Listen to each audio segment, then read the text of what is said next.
If you want to learn more about effective management, head over to mattsingers.com and sign up for my free management training. Welcome to the Mad Singers Management Podcast from madsingers.com, where entrepreneurs and business managers learn and share. If you like the show, don't forget to leave a review. Hello, and welcome back to the Mad Singers Management Podcast. Today I'm joined by Eric Spencer. Welcome, Eric. Hey, Mads. Thanks for having me. Pleasure to be here. I am super duper excited for today's episode, but before we jump into it, it would be awesome if you can tell the audience a little bit about who you are and how you ended up where you are today. Sure. So my name is Eric Spencer. I'm the COO of a company called SkyeTeam. We are a boutique leadership development consultancy based here in beautiful Denver, Colorado. Company's been around since 2007. I joined in 2012, so this is the longest job I've ever held. Longest thing I've ever consecutively done in a row. I came into this space via HR. I was a lifer in HR in technology companies, hardware, software, and telecom. I've worked in everything from startups to Fortune 50s. You know, I started at the bottom of the ladder and have held positions as the VP of HR in several organizations. Did a few startups and then came into the consulting world in 2012. And haven't looked back since. It's been the best job I've ever had in my career and the most fun. Sounds awesome, Eric. So you guys obviously have a very interesting approach to management or people specifically. So do you want to share a little bit with the audience about how you sort of look at the whole people game and from an audience perspective, if you're a small business owner, like how you can get more out of the relationships you have? Yeah, for sure. So, you know, the world of leadership development is fantastic. It's a fun place to be. It's an exciting space to play in, and it's crowded. There's a very low barrier to entry here in the leadership development space. So I believe everybody needs to bring something special to the party, right? If you're going to play in the leadership development world, you need to have a very specific cut to what that means and how you approach dealing with issues in the people side of the business space. So our focus is on quality and depth of workplace relationships. So much like, you know, Patrick Lencioni and his 5 dysfunctions of a team, you know, no matter what sort of work we do with a client, we tend to lens everything that we do through this notion of relationships, taking intentional stock of where we are in them, which ones are okay, which ones are fantastic, which ones need a little work. And whether that's working on an employee issue, working on a management issue, or trying to get everybody around the table on the same page with regard to strategy, it all starts and stops with relationships. You could have the best ideas, the best widgets in your workspace, but if you don't get the people stuff right, it's not going to get you where you need to be. Yep. And that's probably where a lot of entrepreneurs are. I mean, lots and lots of entrepreneurs, you know, they have a great idea, they have a potentially great business, but the whole people game, I mean, and it starts even from recruitment, right? But for sure. But really the whole people game. And I mean, if we start from the scratch, so recruitment, at least my favorite way to find absolutely amazing people in business is through networking and building relationships, right? Mm-hmm. Obviously, if you're a big company and you're recruiting tens and 20 of people every month, then obviously you probably won't know most of them. But at least as a small entrepreneur, if you're having, you know, 5, 10, 20 people, there's a fair chance that you can actually know a bunch of those people up front before you hire them. And that's been one of the things that probably made the biggest difference for me in my corporate career. So yeah, what's your view and any good hints and tips on how to actually effectively use networking and getting to know people to find good employees or partners or whatever? Yeah, no, it's funny, you know, just listening to you tell your story, it makes me think about it from both sides of the recruiting desk. You know, having done recruitment and startups for a long time, most quality hires, to your point, come from a curated group of folks. I've worked with serial startup folks who When they move to the new thing, they bring people along with them, and that tribe grows with each successive startup. So getting into people's networks, getting into creative circles with folks in the startup space is super important. And I think a lot of times we look at networking as kind of cumbersome. It's a burden. People feel fake. They don't feel, they feel like they're out there trying to schlock themselves up, and it's not that way at all. On the other side of the desk, from a relationship standpoint, we look to build as many relationships as we can, because we start in this place of what we call abundance and generosity, right? I've worked with so many leaders who, especially startup folks, who come from this scarcity mindset. They have a unique idea, and they want to protect that idea, which I totally understand.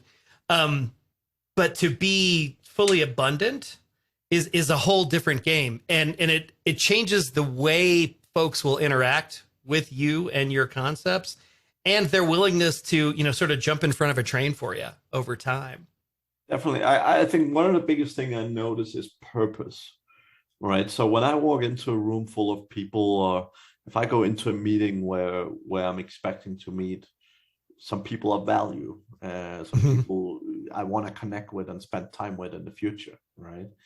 The key thing is always to go in with a very open mind. Like, I would never walk into a room hoping to find a client or hoping to find an employee. I walk into the room to build effective relationships. And if those things come along, that's a side benefit, right? I think people who walk into those rooms, and I mean, I've been in these networking meetings where you're hardly walking in the door and you have five cards in your hand, 5 business cards in your hand from random people trying to sell you anything from office chairs to funeral appointments or whatever, right? Like, and it's not necessarily in that order.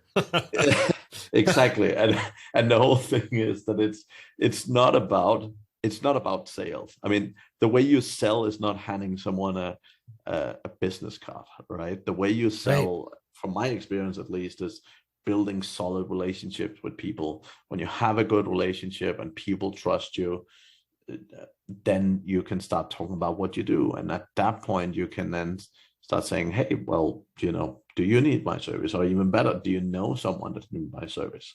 Because here's the thing, when you find a random person at a networking event, the likelihood they will buy from you is pretty slim. But if they know someone that can buy from you and they actually refer them to you, the chance of converting a referral is many, many times higher. And you obviously make a friend for life. I totally agree. We call that the no ask networking, right?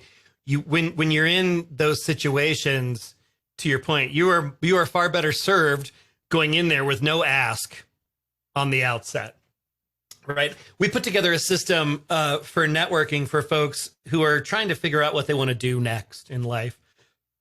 And we call it 2515, and it's a system that we built. 2515 is just a way to remember how to keep track of the networking interactions that you're willing to put out there, right? It's a goal, if you will. If you've got the time, it's a daily goal. If you don't, it's a weekly goal. You decide what the container is. But those numbers mean 3 things. So what we try to get people to get their minds around is, what something you said sparked this for me. When you're on other people's radar, when something comes up in their ecosystems, in their networks, the chances of you getting that referral are much higher, right? Versus nobody knowing who you are or what you're doing, right? So the notion of 2515 is, like I said, a way to keep track of the potential interactions in a day or a week or a month or whatever. 2 is face-to-face meetings or meetings on Zoom where you can see the other person's eyeballs, right? That's your objective. 5 is 5 reach outs. And that's whether that's attempted phone call, text message, LinkedIn message, email, whatever, right? 5 of those. And then you want to try to get to 15 total reach outs in a day, right? Your choice of venue, your choice of platform. Because what happens, it's like a little flywheel, right? You do that for 2 or 3 days, and there's power there. right? The phone thing is really fun for me because nobody answers their phones anymore, right? Nobody answers the telephone. If they do, they say things like, why don't you text me? Why are you calling me? So you call people. It's not a huge time commitment on your part because you're probably going to get their voicemail. You leave them a voicemail and you move on with your day. I used to do this getting into the car after a meeting. I would do what I called spin the phone. You open up your contacts on your phone and you just give it a spin and then stop it. And whoever it stops on, that's the person getting a phone call for me today. And I would call them. They wouldn't answer. And I would leave a message. Hey, Mads, just thinking about you. You popped into my head today. Was wondering how you're doing. Love to catch up sometime. See how you're doing. Hear your story. And that's it. Yeah. No ask. And that's you do great. that for. That's great, except what I've realized is no one checked their voicemails either. What usually happens with me is it takes about 3 or 4 days, and then people start to call you back, or they text you, or they email you. They reach back out, and then you do this for 3 or 4 days. And now you're struggling to keep up with the volume of inbound traffic that you didn't have before. And it's from that point of I'm not trying to get something, like from a recruitment standpoint. I'm not saying, hey, Mads, I need a job. Do you know anybody that can help me out?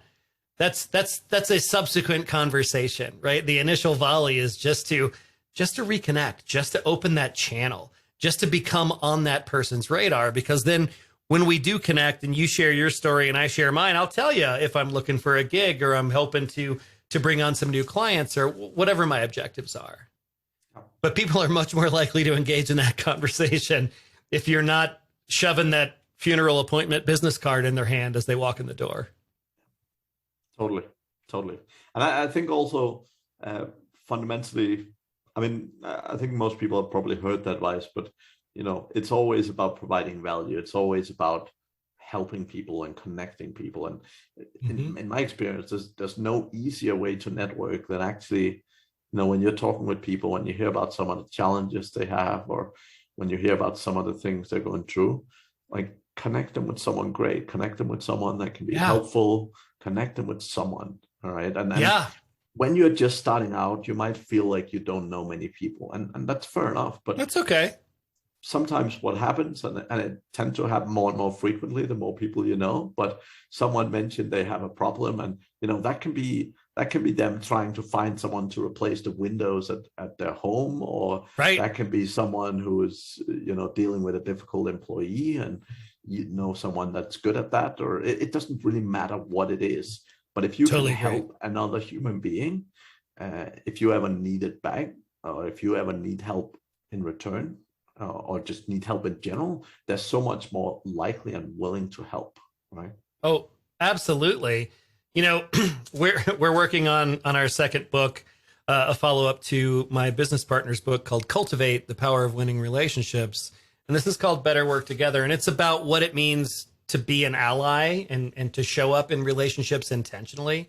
And this concept that you're just talking about is step one in our framework, and it's abundance and generosity. Right. And it's interesting. When I first started working with Morag, I asked her a question. I said, who are your competitors?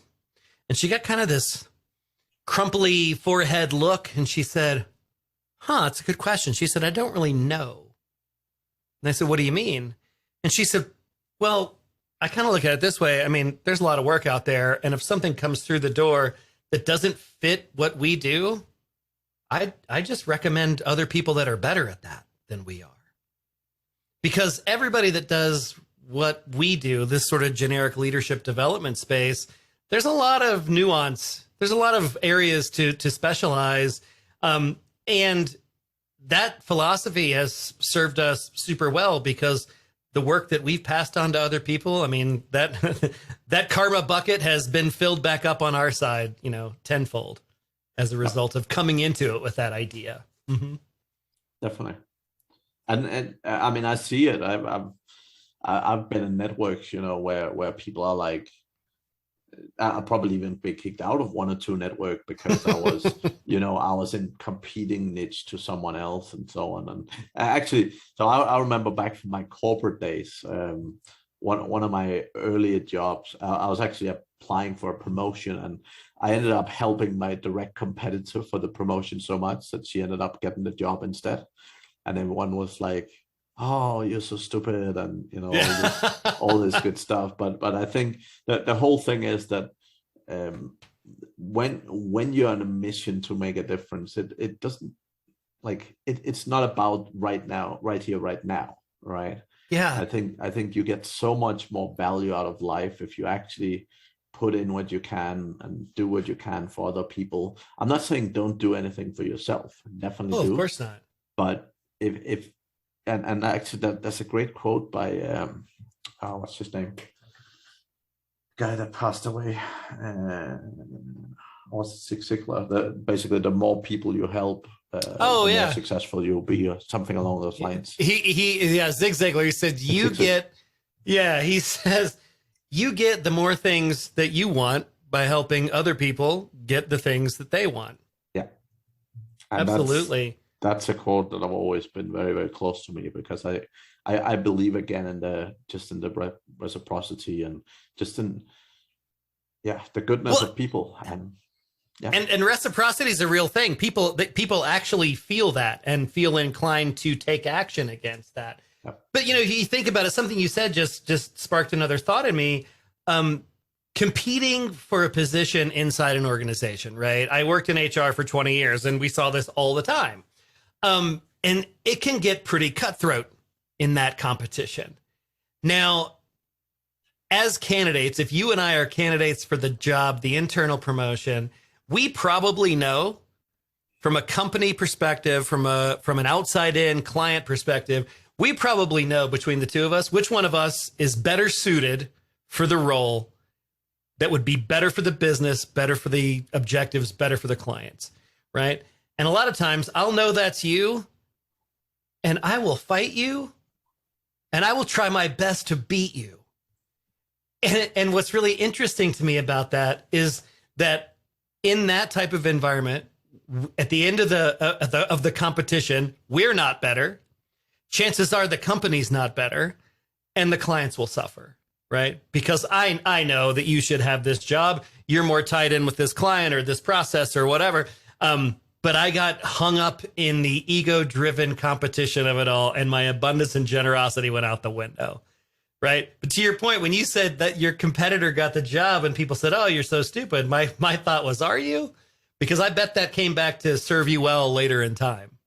of course, yeah, of course.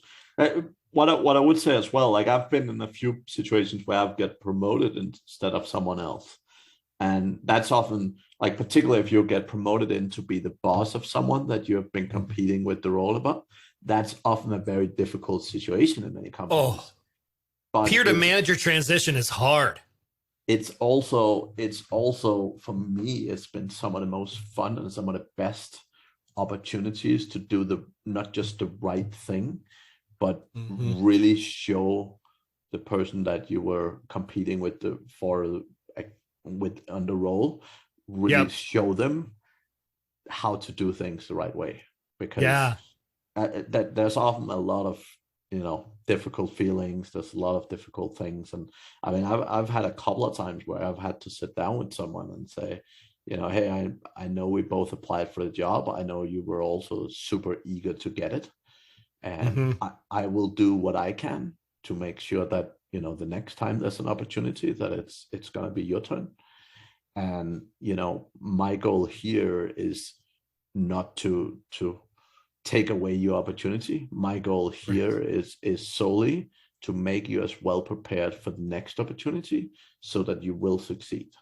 And I mean, you can go through it in a few different ways, but the whole thing is that most people, what they do is they're so eager to prove themselves that they will try and keep a potential competitor away. And basically like keep them out of the loop. Right, because what if I fail and they're standing there ready to take over and so on. Right, opening up and bringing them in as weakness, I become vulnerable. Right, exactly. But doing the exact opposite have worked out extremely well for me on a couple of occasions. Absolutely, right. In our framework for what it means to be an ally, the third component in there is courage and vulnerability, right? You have to be vulnerable, right? You can even look, I mean, Brene Brown's research has gone mainstream. Everybody loves a good Brene Brown book these days. And what she says is that when you are able to let your guard down, be your authentic self, and be vulnerable, the other person is more likely to do that too. And that's when the magic happens. When you come into the arena with your armor on and your guards up, well, we can dance around like feral cats all day long and not ever get anywhere. It's going to be rough. But that it's tough because especially as Americans in American business, we get socialized to believe that to be vulnerable is to be weak. And weakness equals opportunities for other people, right? You're the bloody antelope at the back of the pack that's going to get eaten by the lions. And that's not usually how it works. If both parties can come to the table willing to let the guard down, willing to say the things that they need to say. I loved what you said about sitting down with that person and explaining to them how you're going to help them. Yeah. It's real hard to stay mad at somebody that's trying to help you. Exactly. And here's the thing, what I learned very quickly, corporate, and what it took a lot of people a very long time to learn, is the fact that, you don't get promoted when you're great. You get promoted when you're not needed, right? So if you want to get promoted, make yourself not needed. And a lot of people see that as not just a vulnerability, but they see it as I might get fired if I'm not needed. But reality is that when you put yourself in a place where the team can run without you, then you are in the ideal position for promotion. And someone that can put a team in shape to run without them is, you want more of those people in your business. Yeah, so, Mads, it makes me think about startups, and everybody's running lean and everybody's doing more than one job, and at some point the scale tips, and you've got to start to specialize, and you've got to start to empower the people that you're bringing in to work around you, and that's hard for folks who got really good at doing a thing. Giving up doing the thing to do a different thing, manage people, is hard, especially for folks who are pretty hardcore at the thing that they do. And in my experience, the more technically oriented they are, the harder that is to let go. Not because they don't want to, but because they don't know how to. Exactly. And that it comes down to, again, I see the same thing. I don't even consider it particularly hard. Because reality is, like, most of the time when I start working with clients, like, they all come in, they say the same thing. Oh, I don't like managing people. Can I just hire someone to do it for me? And it's literally, you're literally talking a day's training, if even. And with that going out the door, right, they literally come back a week or two later and they're like, oh, actually, I start liking this thing. And it's just like, if you have never coded before, the first time you sit down and look at real hard. Code, it's real hard. It's real difficult. There's no training, or, you have to figure it out yourself. And the problem is that most people are trying to figure out management all by themselves instead of getting a little bit training and a little bit support that will just take them so much further. But the amount of people I've had come through my door that have said, I don't like managing people. I don't want to manage people. And a matter of months later, come back and say, wow, I love managing people is, many, many people. And it's just that it's knowing how to do, because most entrepreneurs, they're great at solving problems. They're great at learning, because else they wouldn't have gotten to where they were in the first place. All right. Absolutely. But you need the foundation. It's a bit like learning a language. You just travel to another country. If you don't know the basics of basics, it's a lot harder getting started. Yeah, no, for sure. It's pretty fascinating. I think I agree with everything you just said. It's the hurdle. It's that willingness hurdle. I don't want to manage people. I don't like it. And to get over that willingness hurdle means to lay the guard down a little bit, take whatever they're hearing from you or whomever they're talking to for what it's worth, and being willing to step into things knowing you're going to screw stuff up, right? You're interacting with people, and human beings are messy. They're not consistent. They don't do the same thing. When you punch the button, it doesn't run the same routine like software, right? You're going to get different reactions from different folks, sometimes given the same stimulus, right? And that scares some people. And in dealing with human beings, we have to have conversations that are fun and easy, and we have to have conversations that are not so fun nor easy. And I'm sure you can relate. I've worked with a lot of managers from a coaching perspective where we spend a lot of time talking about this upcoming conversation that they're really super stressed about. They're all worked up about it. They're totally in their heads about it. They're scenario planning everything that could possibly go wrong. They go in, they hold their breath, they do the conversation. And I have yet to have a situation where they came back and said, that was way worse than anything I could dream up, right? They always come back and go, oh, that wasn't so bad. You know, if they're addressing like an employee performance issue, 90% of the time, the employee knows there's an issue. They may not understand the severity or the stakes, but they know they're not killing it. Yeah, often. I would say that there's definitely managers that have been so bad at giving feedback that the employees aren't aware. But yeah, you're right. Often people know when it's a performance challenge. Yeah. Excellent. Yeah, that's I like that a lot. So my second thing, one of the things I fundamentally believe in is as a leader is building extremely strong relationships with your team. And I have a particular one-to-one framework that I normally recommend people to use. But I think it's very, very clear that building strong relationship with your team and actually just investing time with the people that you manage, it's one of the best investments you can make. And this is, again, where a lot of entrepreneurs go wrong because they're so busy working, doing the work, instead of being a leader, instead of being a manager, instead of being a business owner. So what's your experience with that and your take on that? It's funny. I totally agree. And I think one-on-one time, especially in small organizations, is super critical. It's the meeting that if we had bothered to have it scheduled on the calendar, it's one that tends to get canceled because any other priority comes up. This one's easy to ditch to next week or not, right? So I totally agree with you. Another behavior that I see entrepreneurs make a mistake, I think, high performers, people that are doing really well in their subject area, entrepreneurial leaders tend to go, you know what, Mads is killing it over there right now. I'm going to stay out of his way. And the research shows, right, the biggest bang for your buck in coaching time spent is with your superstars, right? It's not trying to fix the problems that are down deeper in the organizations. It's with those employees who are out there just getting it done because they want that feedback. They want that conversation and they want to know what's coming down the pike. Like, what's next for me?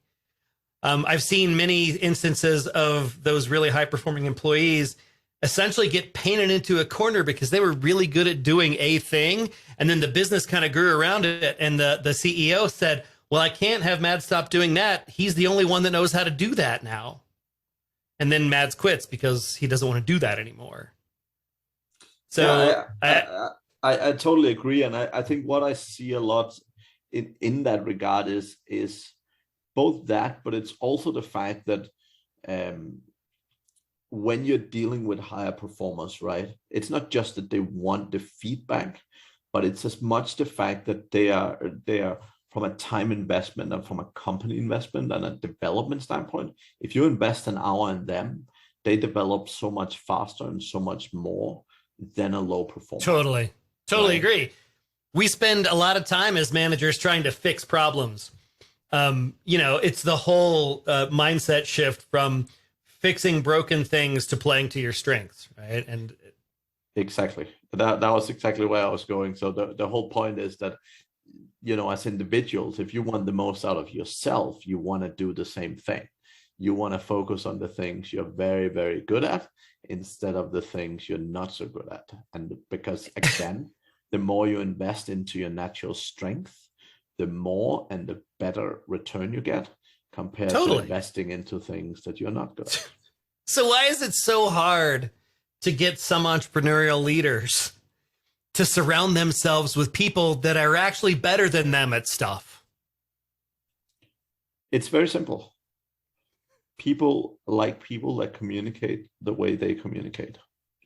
Totally. And the difficulty is that when you surround yourself with people that communicate like you, they typically have the same natural strength and same natural weaknesses. And that's fundamentally, that's what drives that behavior, right? And you have this good old management saying that people or leaders always hire people like themselves. And that actually comes down to communication specifically. So they hire people that communicate in a similar way that they do, because that's who they're most comfortable with. Yeah, I totally get that. We call that the just like me bias. When you're talking about hiring folks, we talk about building teams that supplement skill sets, that complement skill sets, that we talk about the risks when we're working with a team in a team development context. We'll do a psychometric assessment to get a glimpse at what people's preferences and tendencies are. And then when we find that they're all aligned around a similar set of preferences and tendencies, we talk about, okay, what are the risks, right? What are the mindsets and approaches that are missing from this team? If we're all A-type driver doers, right? Who's actually doing the data analysis and the research and making sure that we're actually making the right calls? Because we like to move fast, we like to think out loud, and all of our collective itches are getting scratched. But are we being effective? Maybe, maybe not, right? Definitely. Right.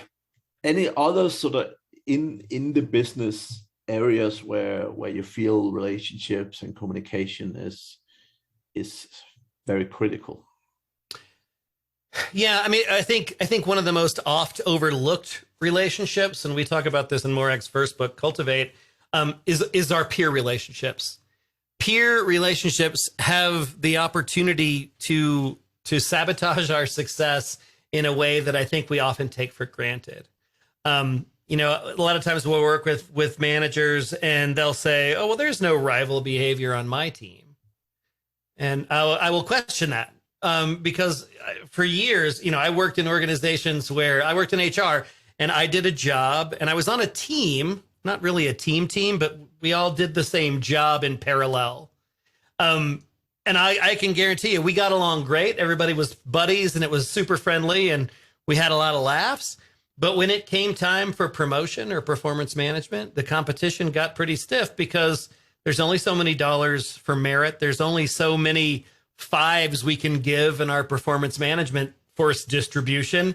There's only so many cool projects and there's only so many promotions. And for as much as I love working with you on that cool, employee engagement initiative that we did this year, when it comes time for who's getting the promotion, I'll start swinging elbows if I have to. So that rival behavior can actually undermine your success. And I think it happens in a way that's it's almost insidious, right? Because we don't pay attention to it. We don't always nurture those peer relationships, because if I'm the marketing person and you're the finance guy, we're going to come together on a project or two, but most of the time we leave each other alone. But maybe you have the ear of the CEO in a way that I don't. And if we get at cross purposes, sometimes that may come back to bite me. And I may not even be tuned into that possibility. Yep. So I think the notion of cultivating your peer relationships, or at least doing a pulse check on a regular basis to see where you are, is probably better for everybody to keep you from getting blindsided. Yep.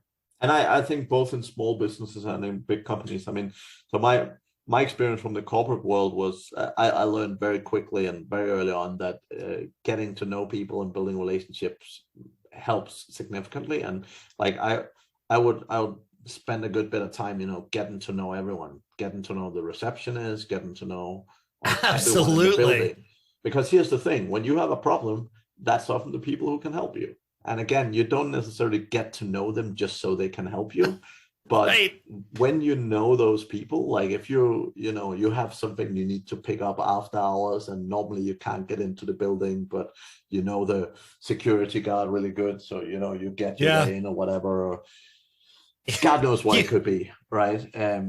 But having those relationships and being able to build those relationships on a consistent basis is so important. Critical. And again, just like networking, there's so many people that are looking at, there's no value for me in building a relationship with this person. So, I don't want to waste the time on it, but it's often the wrong approach. And to your point, right? Organizational position does not matter, right? As you were talking, it reminded me of a situation we had in an organization. We had an executive who could be pretty cranky, right?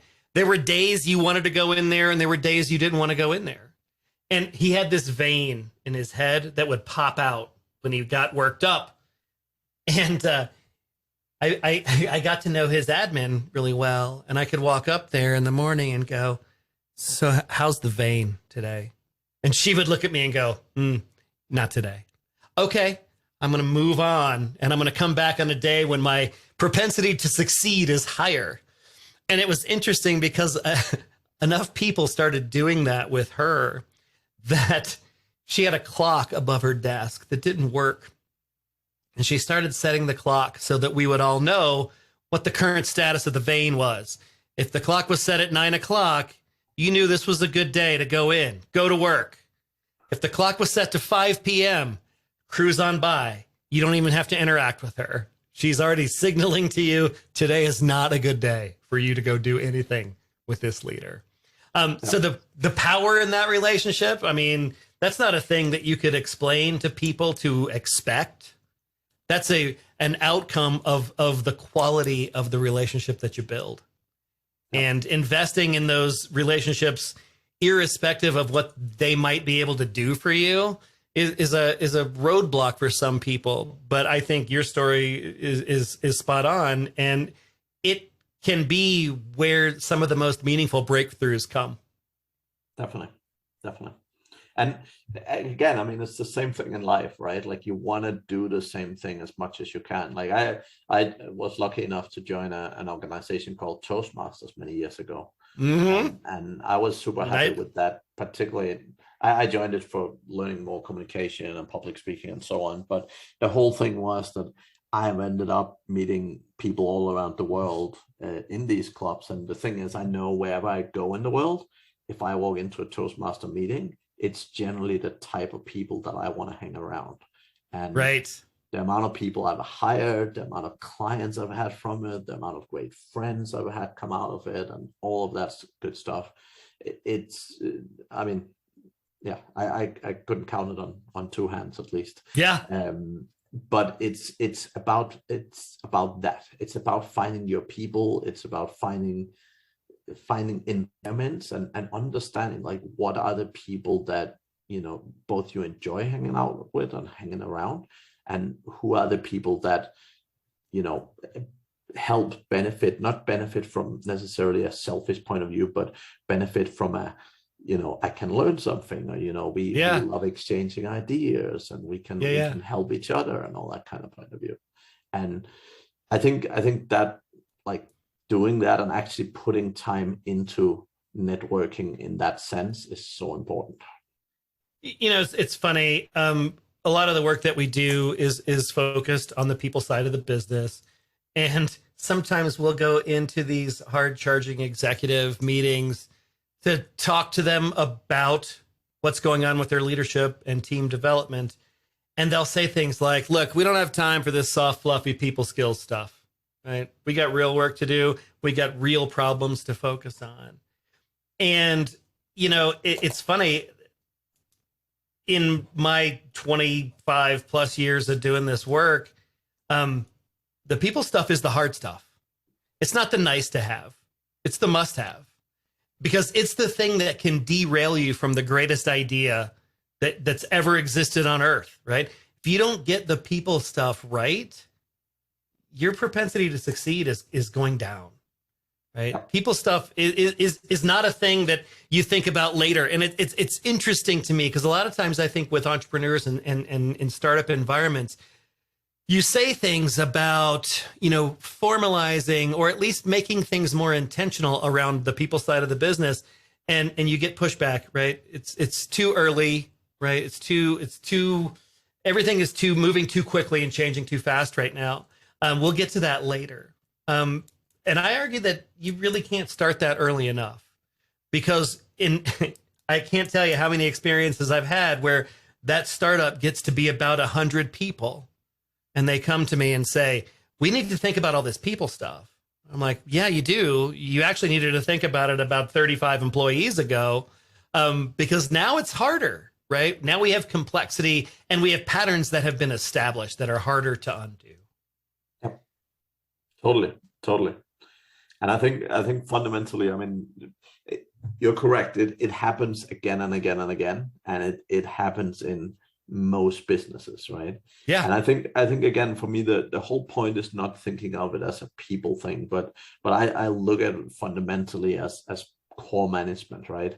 If you want to run a company, and like most people, if you haven't got the experience in working with leaders or working as a manager in a managerial type of role, like, go out there and invest, right? Like everyone, they buy books on, marketing. They go to courses and all sorts of marketing and sales and but that's real work, Mads. That's hard finance stuff, right? Exactly. But here's the thing: the best output come from investing in people. Like absolutely.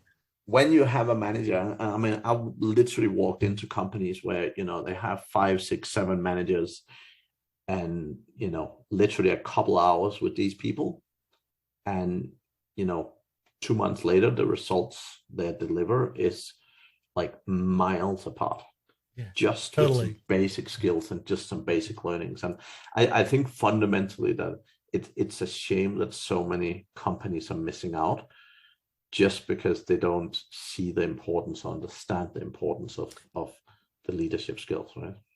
I'm wondering how that's shifting, as the generational shift starts to happen. Millennials aren't 20s anymore, and we've got more millennials and Gen Zers moving into management roles, and the things that are important to them are different than the things that were important to boomers and Xers. And I'm wondering if that mindset is going to shift slightly into more of a values-based approach. Who are we? What are we all about? And how do we get on the same page? How do we align? Yeah, I wish. I mean, I've been at this for about 8 years now, and I wish I could say things were changing, but unfortunately, I don't see that now. I mean, I'm still hoping, because again, like in most business, one of the key things that really made the difference to me when I was managing in a bigger corporation myself was understanding performance. So basically, if someone is not performing well at their job, what happens is they're significantly more likely to be unhappy at home. Oh, yeah.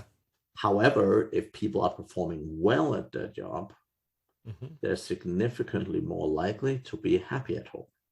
Yep. So if you have people that are not performing, and you're not either taking action to help them or taking action to get them out of the business, and again, you want to do that if it's the wrong person in the wrong job. For sure.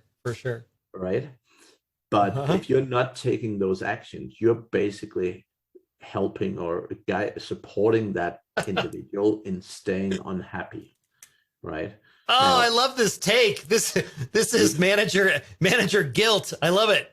if you want to help your staff stay unhappy, right? That is definitely something you can do. But the reason why I love looking at it like this is the fact that most people think they're doing people a favor when they're not letting them go. When they're, totally. It's funny. You said it in the beginning. People often know when they're not performing. And if you're conscious that you're doing a bad job, but you don't have the sort of you don't have the drive. You say you want to look for a new job, but most people never do anything about it. Right. It's funny, working in startups and tech for so long, I've had the pleasure, displeasure of developing a core competency in doing riffs and layoffs. And in the course of my career, I've laid off over 3,500 people, right? Not super proud of that, but just kind of the way the cookie crumbled. So I've had a lot of reps in having those difficult conversations, and they're terrible, right? I've had the desk turned over on me. I've been punched in the face. I've had I've had the evil leer from the family member in the living room as I'm having this conversation in someone's kitchen, right? That's the in the moment, right? After the fact, I've had so many of these. I can't even tell you.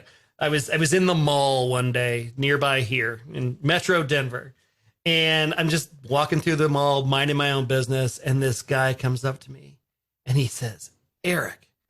And I said, hey, man. I didn't remember who it was. And he said, remember when you laid me off? I did not. He said, okay. He said, it was a really tough day. I'd been doing that job for 8 years, and I thought that that was what I was supposed to be doing with my life. I was wrong. He said, so I just wanted to say thank you.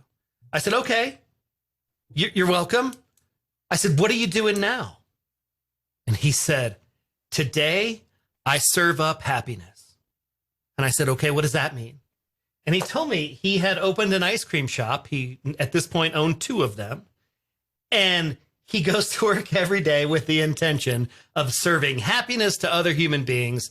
And the dude was just flying high, super happy. I didn't know that person in his old context. So it's interesting, right? To your point, we think we're doing people a favor by not addressing those issues or letting people go when we have to. And we're not.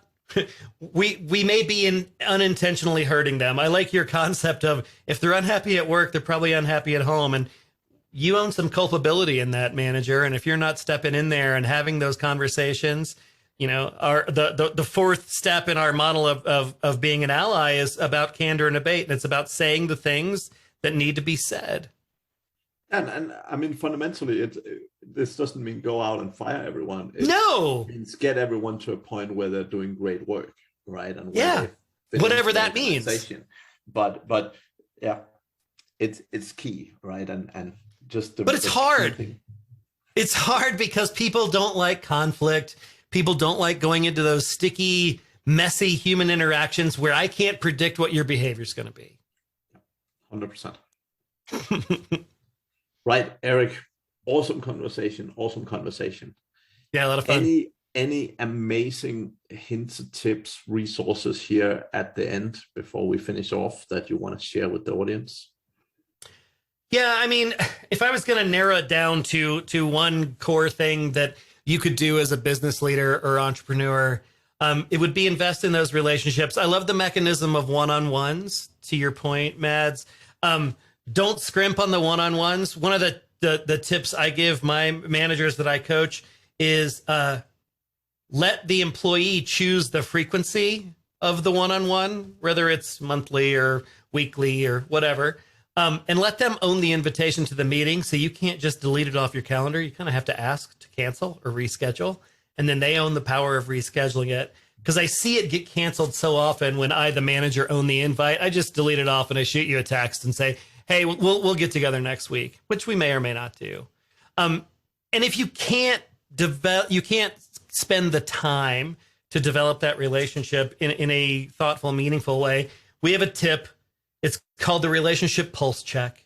It is the easiest thing in the world to do. So if you take nothing else away from our time together today, it's the pulse check. If you can carve out enough time to ask these 3 questions to the folks who work for you, who work on your team, you can ask them, what's working well right now in our relationship? What's not working well? Right? Super easy. What's one thing that I can do to help ensure your or our mutual success? What's working well? What's not working well? What's one thing I can do to help here? That's it. It's a game changer. I've seen it become institutionalized in several organizations where, as part of the one-on-one process, the employees expect those questions. First time it's weird. It's like your first dance in middle school and you got to go ask somebody to dance. That's awkward and nobody likes it. Asking the what's working, what's not working, how can I help question is awkward the first time you do it. But once it becomes part of how we interact, part of how we communicate, I expect it and I have things to say. And it changes the nature of relationships. So to your point, Mads, managing people doesn't have to be hard. We don't have to make it hard. It's about investing in the relationships, getting to know people, and helping them to be successful inside the organization. Fantastic, Eric.